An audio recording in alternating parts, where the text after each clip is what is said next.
Uh,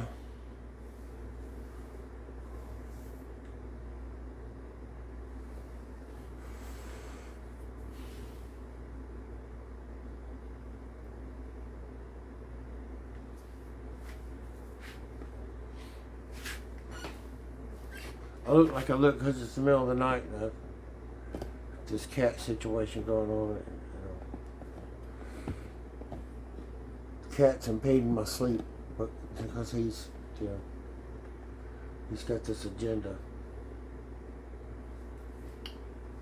All right, let me put these on because I have weird eyes. I don't know why.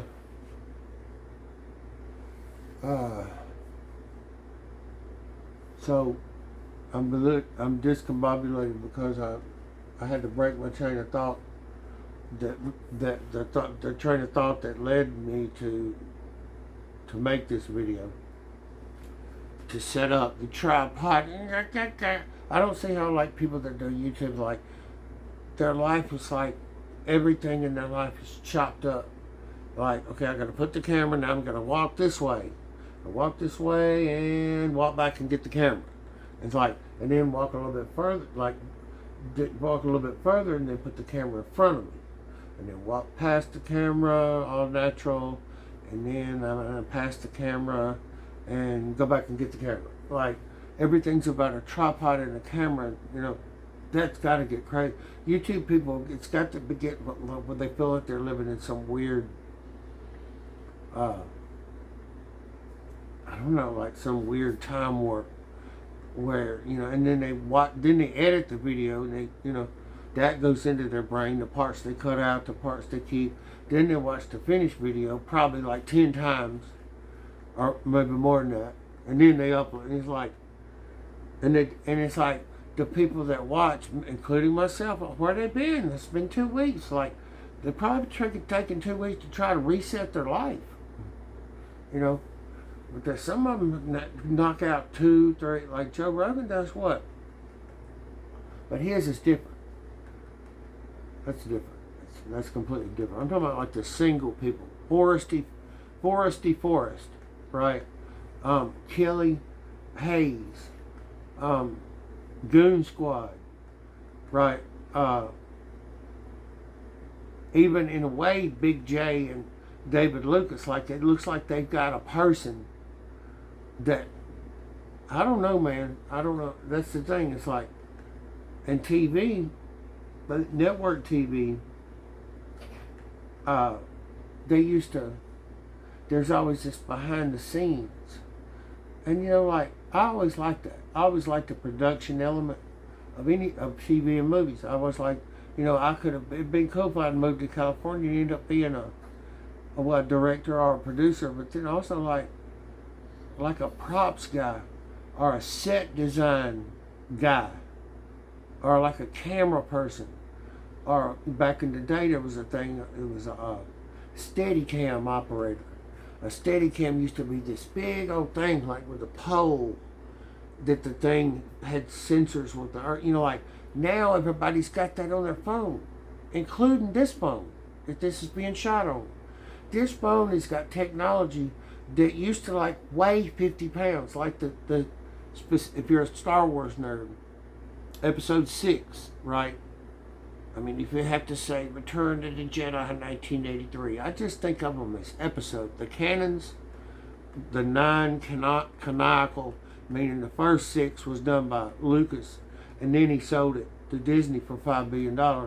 So then Disney did 7, 8, and 9. But the prequels, quote unquote, 1, 2, 3, 4, I think of them as the numbers, right?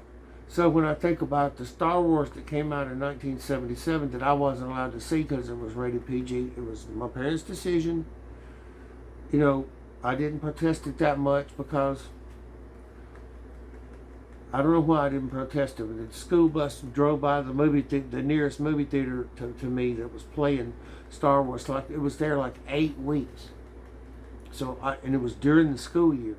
So that and we made a right turn. We made a right 90-degree turn at the intersection that theater sat at. It was in Cleveland, Tennessee. So every day going home from school, I had to look at the marquee that said Star Wars.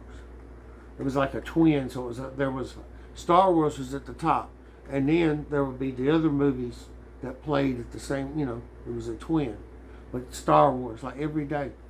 It didn't. It's no big deal. But what it was like I got the novel. What it was a novel that was adapted from the screenplay and not necessarily from the cinematic movie. So there was some things that were a little bit different. I don't remember what those were, but I didn't see episode 4, that movie, until way up in the 90s. It was okay, it was just a thing.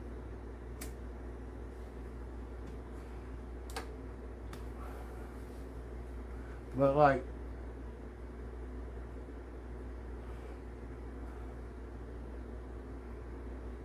my living situation is like hard, man.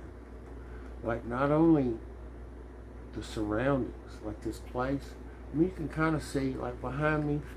I know what all that stuff that like to you that looks. Oh, look at all that junk behind him.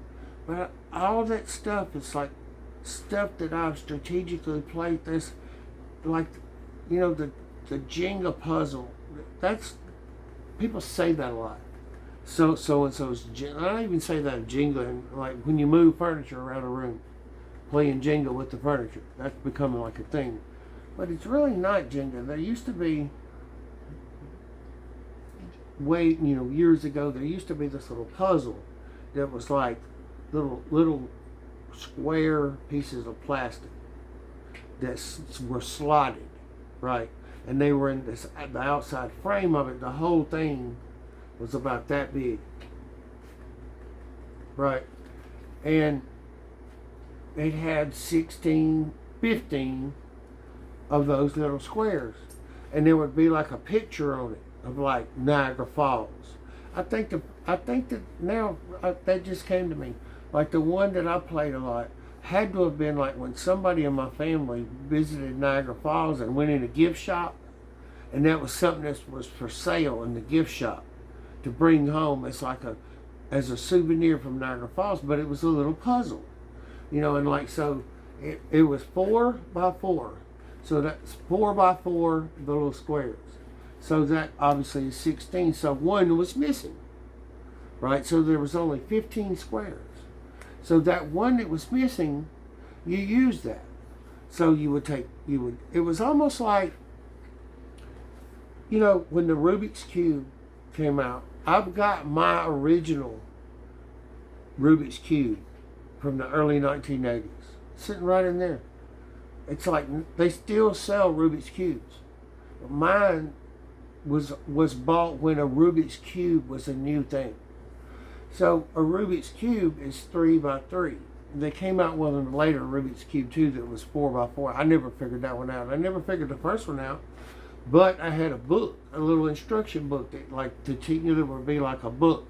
The teacher, one of the things in the 1970s and 80s that was a teacher's tool was they had things like, there was one thing called Weekly Reader, right? And the teacher bought that. Sometimes they would like send us something home saying we needed to come to school with $1.50 to cover the, something low. It sounds like a low number now, but that was, in 1975, $1.50 was like what $15 is now, Well, like Weekly Reader, that's where I learned about. That's where I first saw the Chili Peppers. In like 1981, there was just one little snippet. This Red Hot Chili Peppers goes on stage completely nude except for socks over their genitals. Like before I ever heard any of their songs, or especially saw them perform, like on YouTube, like I saw that picture of the crazy guys like on stage with just socks around their genitals. Weekly Reader, right? Well, one of the other tools was like an instant book fair thing. It was a thing they'd pass out that was real similar to Weekly Reader, that was like pulpy, like Pulp Fiction, what he's talking about books. Well, we used to get all kind of stuff, literature, pamphlets, Weekly Reader, and like book fair, and it would have the names of the books and like the pictures of the cover. not even really telling you anything it was about. But you know, it had a little box. You check it, like with an ink pen, how many books you wanted. It had the price. And you put your name and address and all that, and then hand in to the teacher. Well, then like the teacher would end up right with 25 of those. So she would put them in an envelope and go to the post office and mail it with, like, she would have collected all of our money, and she would have gone and got a money order and put with that and sent off to this company. And then like 8 weeks later, something like that, she would get a box, or however many boxes, 1 or 2 or 3 boxes of books. So our experience of that is we would get to her class one day, and there would be like these 3 boxes with the tops open, like sitting behind her desk, and maybe one on her desk. You know, she would say, well, all the books came in. So then there would be a sheet, like, of everybody's name, that printed out everybody's name and the books that they ordered. So, you know, she would call us up one by one. When she called our name, we walked up there and she picked off the list. She would hand us our books we ordered. Well, one time that happened. When that happened was in either 1981 or 1982, because I was in either the 7th or 8th grade. Because the teacher that book came from, her doing that, I remember which teacher it was. So it was either the 7th or 8th grade. Well, it was like, I don't remember the name of it, but what it was a little book with diagrams, right? Not really even pictures.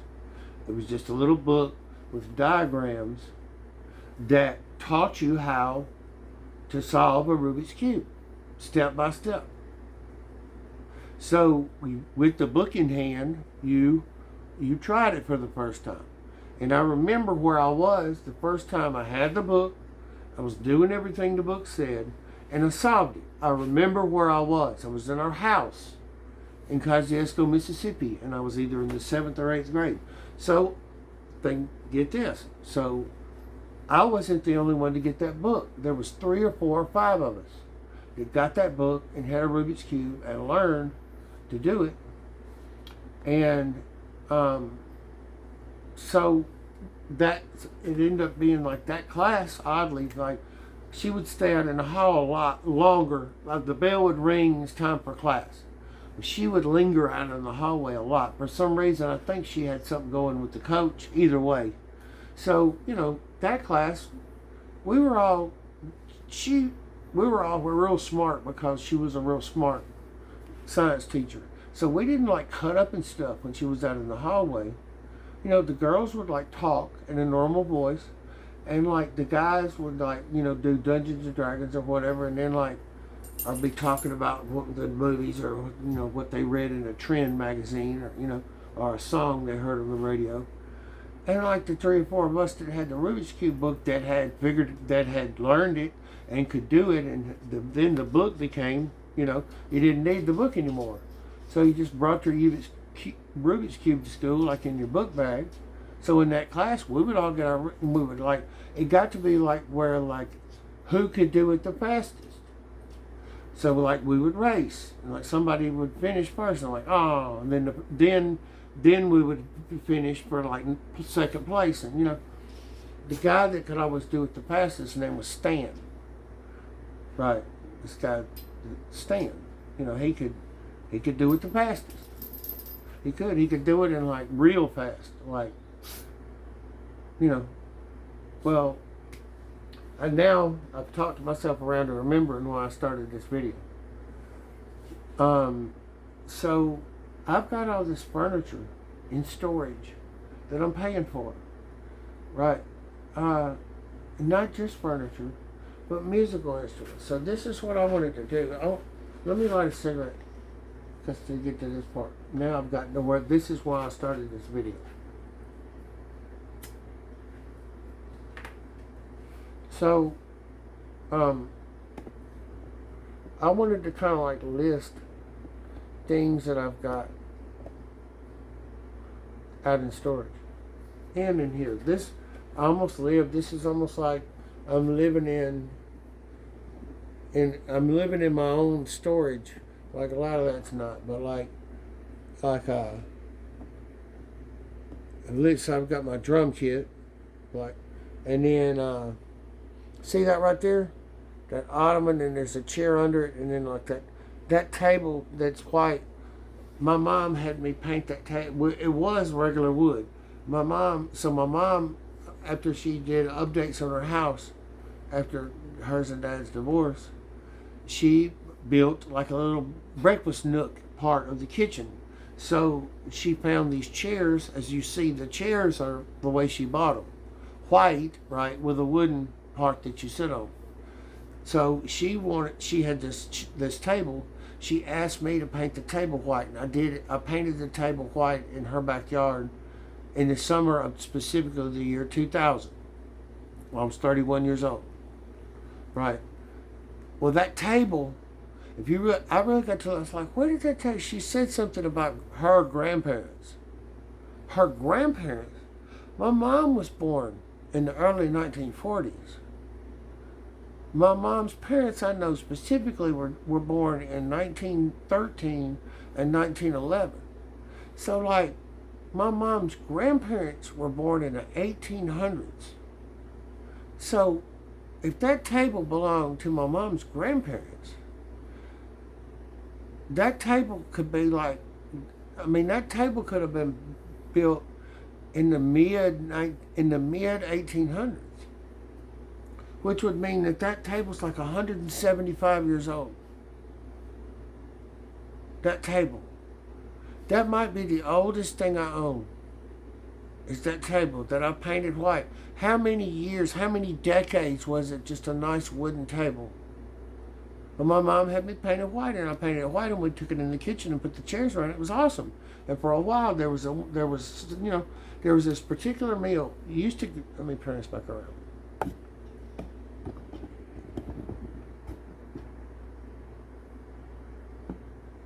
Years ago, specifically 21 years ago, the year 2004, you could go to Walmart, and then there was like the meat department. You could ask them to steam you some shrimp, meaning like dunk them under boiling water and steam them right then. Like you could have them steam. They would steam shrimp to order by how many pounds you wanted. And Mom would get like 2 pounds. So one time she did that, and so we get home, and newspapers, right? You take newspapers and stretch out over the entire table, right? And then, to absorb the, boiled shrimp, steamed boiled shrimp is like real juicy and produces juice, and you don't want any of that getting on the table or the floor. So newspapers, right? And we would just feast on like corn on the cob. And there was this one particular time I remember we did that on that table sitting there at their mom's house. And then, after that, the evolution of my mom's house and the things in it. So here's some things I have. Let's do musical instruments. So I have my grandmother's piano, and I have my mom's piano that was my mom's piano. So I have both of my grandmother's piano. I have 2 pianos, and I also have my mom's spinet Hammond organ that was also her mom's. So I have 3 large furniture size keyboard instruments, 2 pianos and an organ. Okay, so as far as keyboard instruments, then I also have like a Casio, like a $200 nice, like long Casio brand, like electronic, one of those things. It's not really necessarily a synthesizer at all, but you turn it on and put it on what sound you want, and it'll make a sound, and it's got a keyboard. To me, it's a keyboard. It's not anything industrial like you probably would use to record music, but it's a keyboard. So I've got 4 keyboard instruments. Okay? So that's keyboard instruments. So let's do guitars. I have my guitar that says Memphis on it that was bought in a little pawn shop in Searcy, Arkansas, and specifically the year 1994. So I've had that guitar, first of all, longer than my daughter's been alive, by 4 years. So who knows how old the guitar itself is. So I've got a guitar, I've got a bass guitar that I bought at a pawn shop in kind of recent years in Macomb, and my friend Trey Norton worked on it and fixed it up, put a new battery in it. So nice.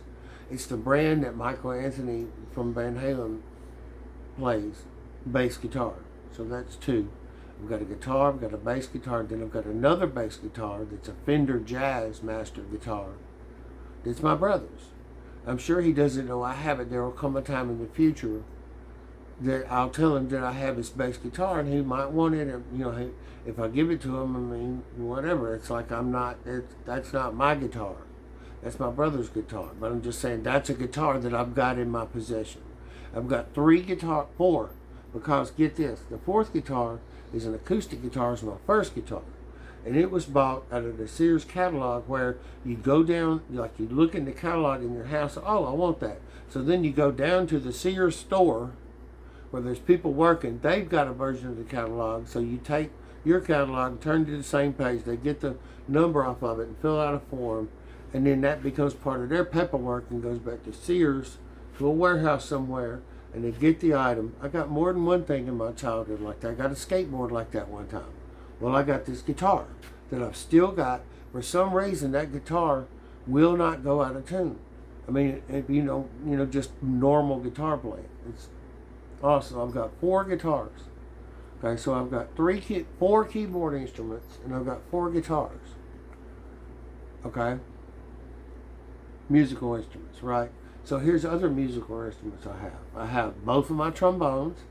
I have my beginner trombone that I got in the 6th grade in 1980, 1981. It's a Conn brand. I have that, my very first trombone. And I also have my 36B Stradivarius trombone that I got in 1984 when I was in the 10th grade. I have both my trombones. So I have four keyboard instruments, I have four guitars, and I have two trombones. Okay. So then, other instruments. I've got all these drums. These are the drums I have here. Are not all the drums that I stripped down the set. I had built this big double bass set, during COVID, and I kind of took one of the bass drums and the toms, and now I've got a way smaller version of rethinking, the drum playing, whatever. But I've got drums. I put back in the box after I bought all these acoustic drums. My first drum kit was an electric drum kit, and I got it.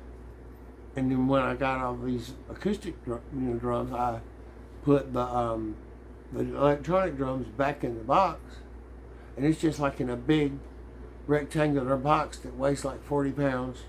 I've got it. So I've got my first drum kit, and I've got all these, my second drum kit, which is really, people don't realize a drum kit is all separate. Each drum is a separate part.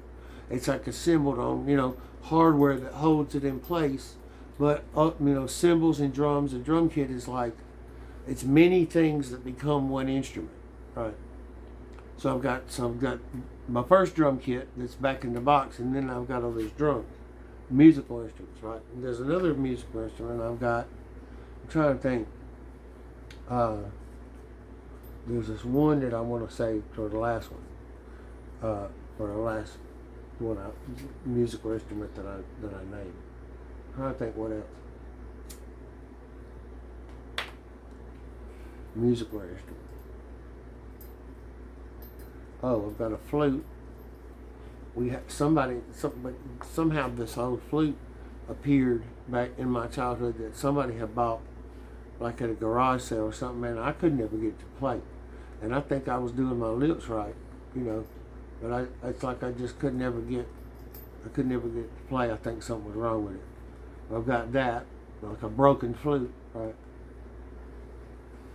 So what else? Musical instrument. Do I have any more musical instruments here? I don't think I do.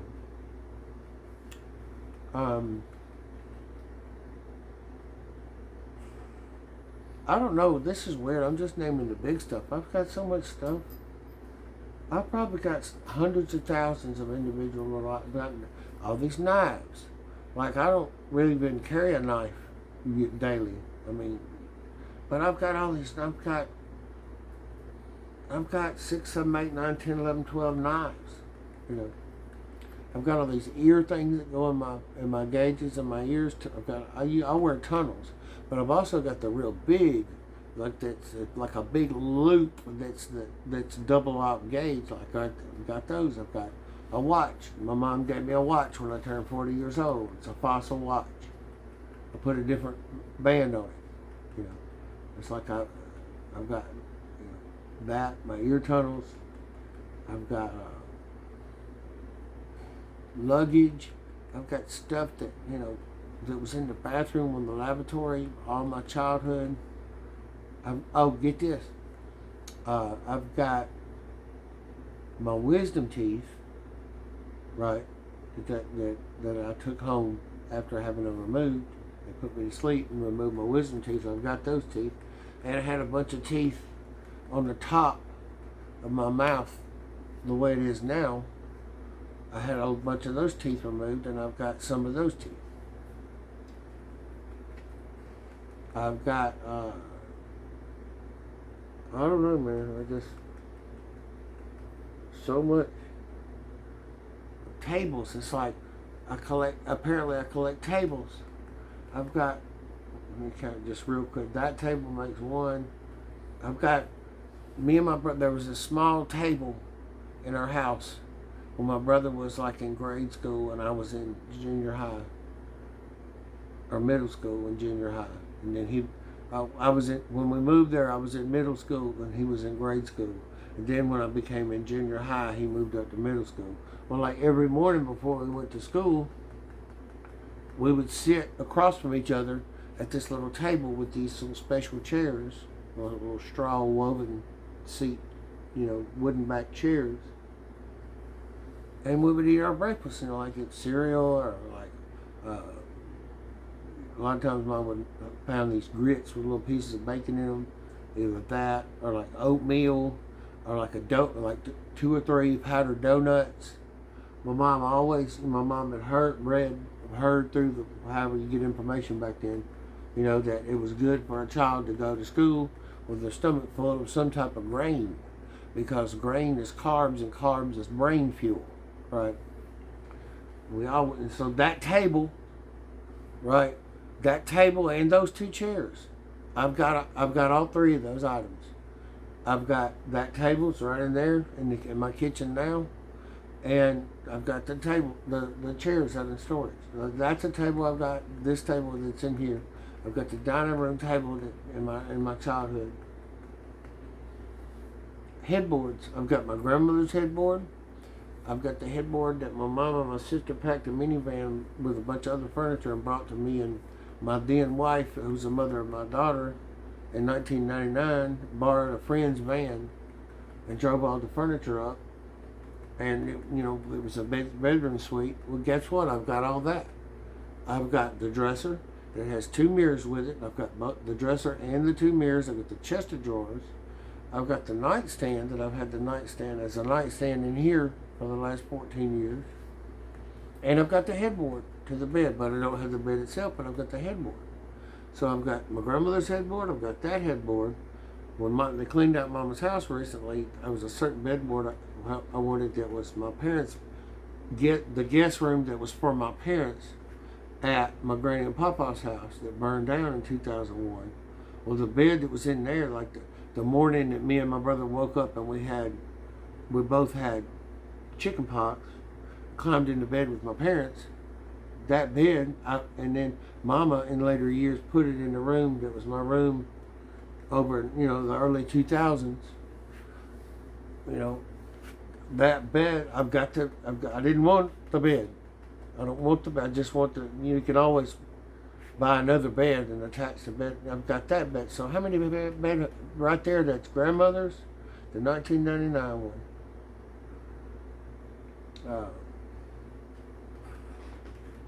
That's two. There's three. The 1960s one. I've got three or four. I think I'm leaving a headboard out that I've got, yeah, headboards. And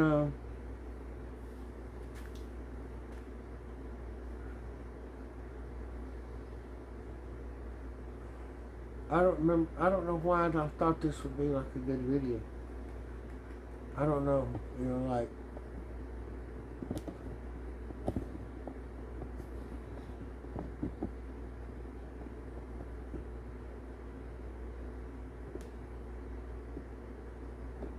I mean,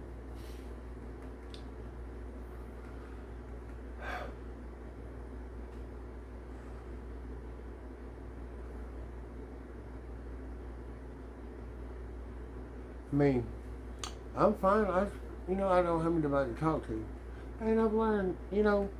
Another thing is like I'm fixing to end this because this is like a 31-minute video, 30-something minutes. It's been going that long.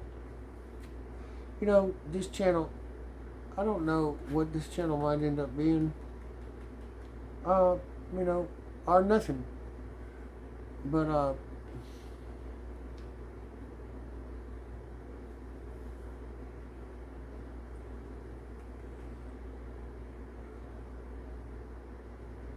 I've just really realized a lot of stuff recently. Like, the longer I live, the more I realize I'm getting more and more like Socrates, where Socrates said, "I know enough to know that I know nothing." I'm getting to that point. Like where, like talking, like I'm talking right now. Like, so what? I can talk and I can say stuff. I'm watching myself. Like you don't realize it, but the lens of the camera is like in the frame of myself, casting to the. I'm looking at myself. So like this is so like right here. Yeah, I'm looking at myself, like an inch away from where the lens is. Wow, I said something. Ooh, oh. I'm a liberal and I made a sign and I'm in a protest. Oh, something's wrong with the world. We've got to put a stop to this stuff that the powers that be designed to do and act exactly the way it's doing and acting, but yet we've got to object to it. Oh, there's an injustice or there's a wrong in the world. We've got to band together and change the world. It's like, meanwhile, the people that design the world are just sitting back like, you objecting, you becoming enlightened and objecting to stuff that's going on in the world that they designed to go on in the world exactly the way it is. And in that design was part of the design that people like you would object to it and would get on the news and podcasts and stuff. Injustice. We got to change the world. Like, they knew you would do that when they set it all up.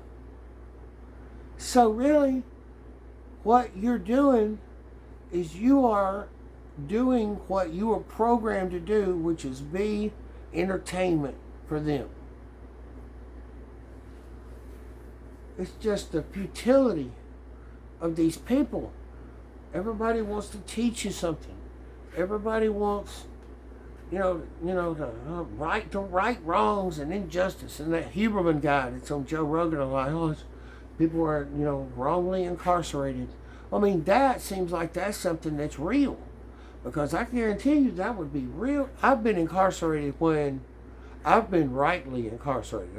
I've never been to prison. I'm not a felon, but I've had little run-ins and misdemeanors where I spent, a few days in the jail. A lot of times not really ended up in a charge. Just, almost like, in a way, almost like Otis on Andy Griffith. I mean, I've been to jail a few times. I don't even have anything on my record.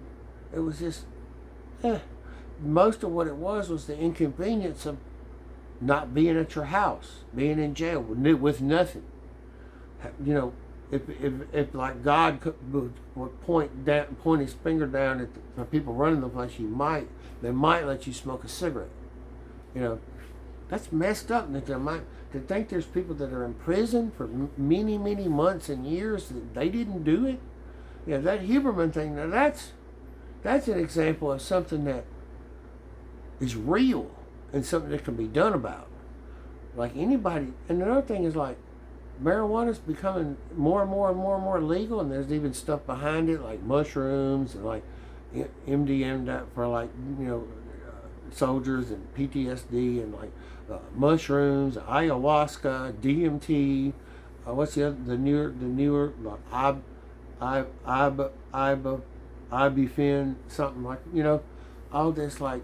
But like marijuana's getting more and more. There's people in jail that have been in jail for many years for selling marijuana in states that marijuana is legal all the way up to recreational use, like DC and like California. You know. Can you imagine being in jail and as a like incarcerated with like a Class A felony, serving multiple years for distribution of marijuana? Like you got like when you went to jail was like 1995. You've been in jail 30 years and still got a few years to go. Meanwhile, marijuana is legal. That's an atrocity. You got to let everybody out of jail that ever went to jail for selling or distributing marijuana. Let those people out of jail. Anyway.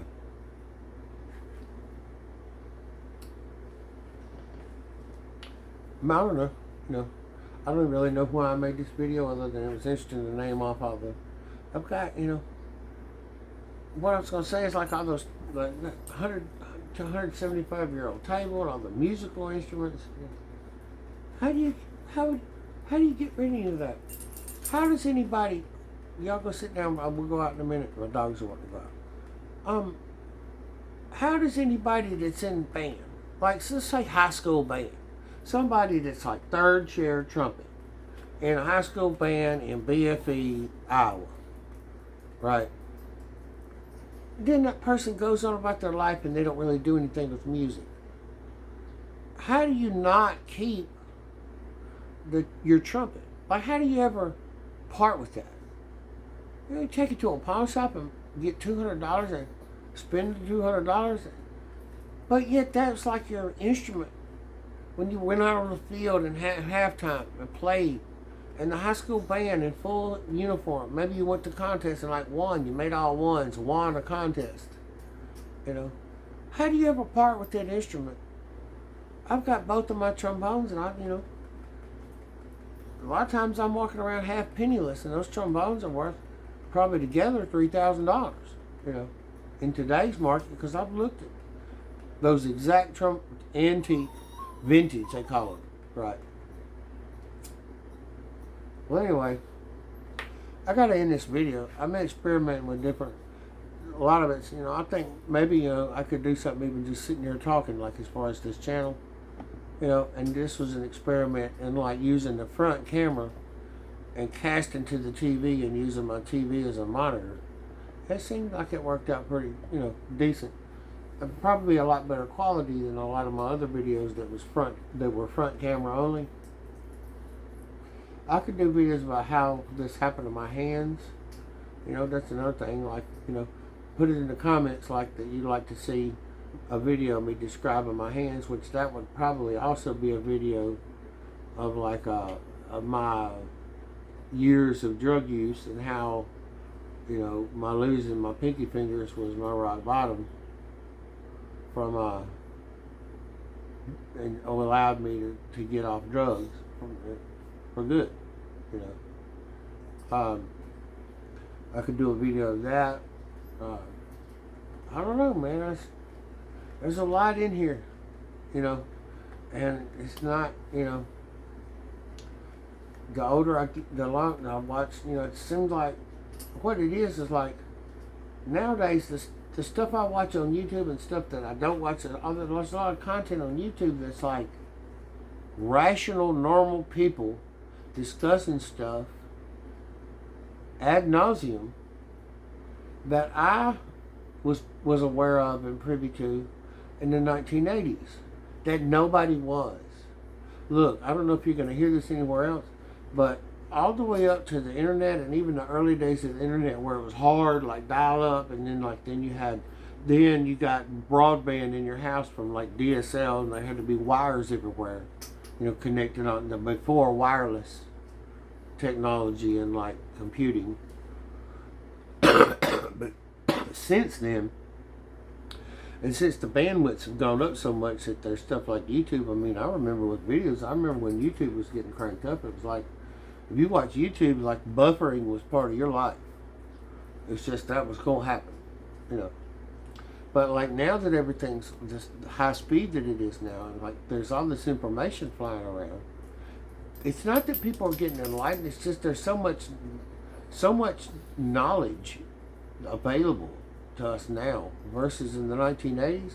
In the 1980s, the only knowledge was like whatever you might learn in school, like the reference area of the library, newspapers, magazines, television, and movies. That was it. And books. And that was it. That was the only way to learn anything. And the books, there's no Amazon on your phone and it comes to your door. There was this thing called a bookstore. They still have bookstores, But there was a lot of bookstores back then because books and magazines was a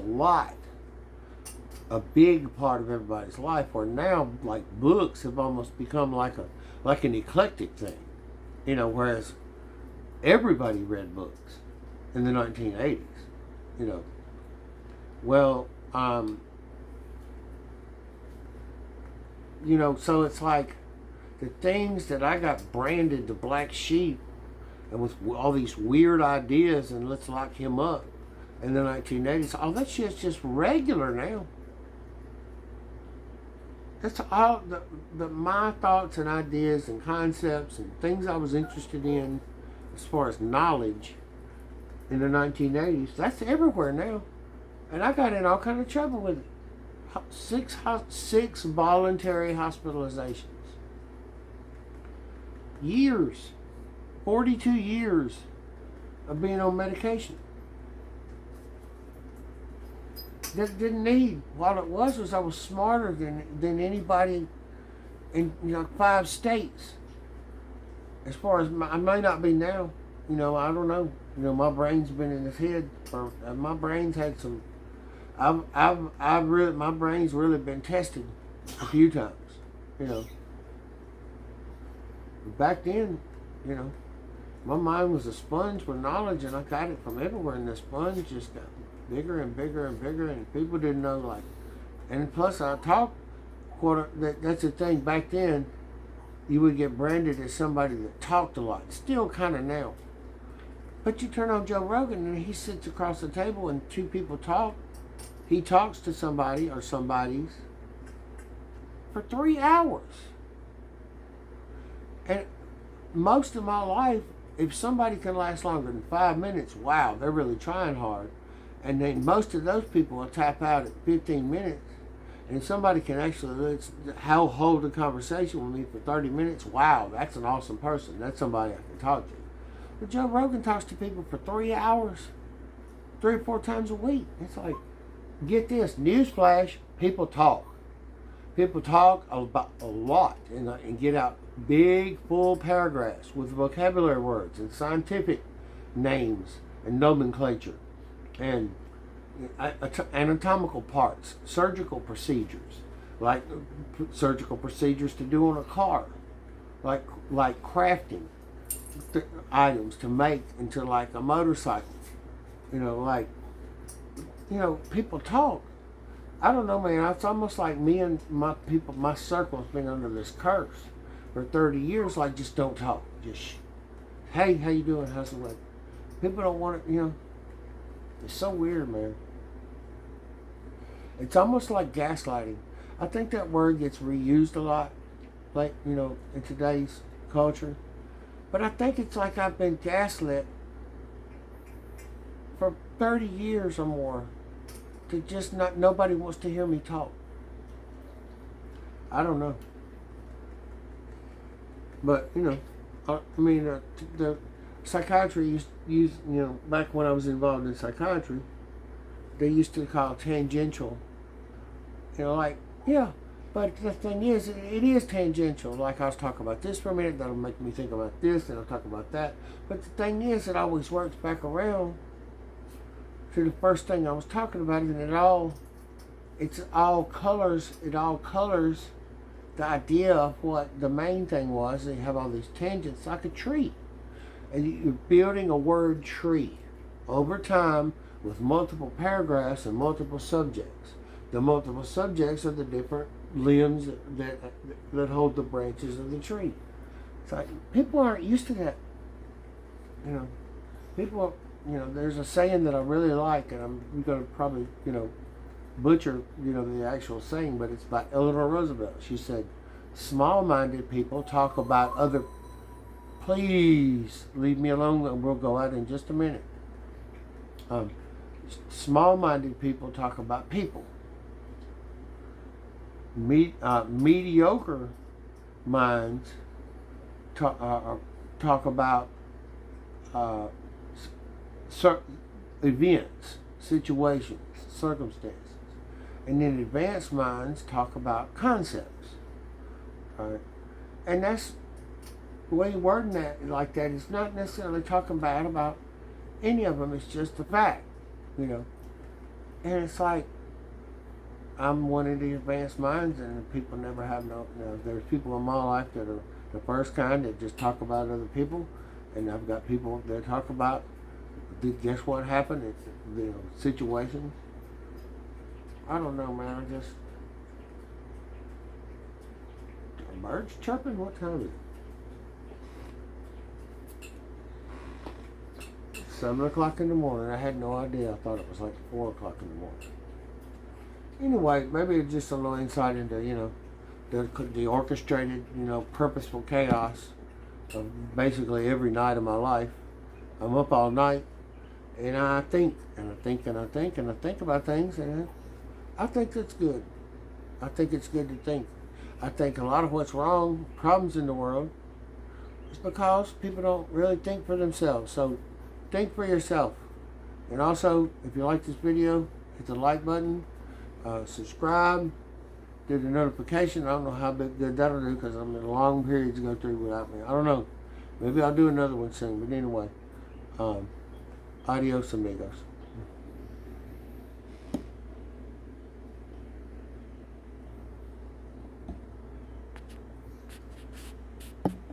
Trying to find out.